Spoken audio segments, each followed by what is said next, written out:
My optometry schooling path was a little non-traditional. I took 5 years for undergrad instead of the traditional 4. Standard across the board is a 4-year optometry school. And then I did 1 year after optometry school in an optional residency. That was 10 years total. And then actually I was due with my daughter basically right at the end of residency. So I started my career really just 2 or 3 days a week, I think, in the beginning because I just had my daughter. And then I slowly added on a day a week as she grew. She was about 3.5 when I purchased my first practice. Been out of high school for 14 years at this point. And then I opened my second practice 3 years after that. And also in that time, I have obviously hired a few associate doctors and launched my own residency. And then future plans, of course, include more locations, expansions of current locations,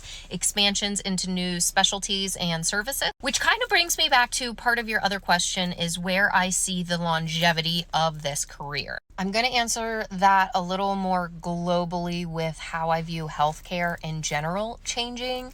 Of course, there are new tech innovations and industry changes.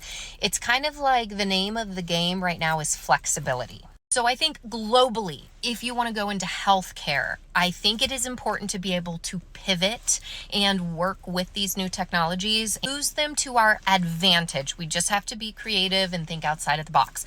So I am actually personally super excited, and I have all kinds of crazy ideas up in my noggin of where I specifically think optometry can go.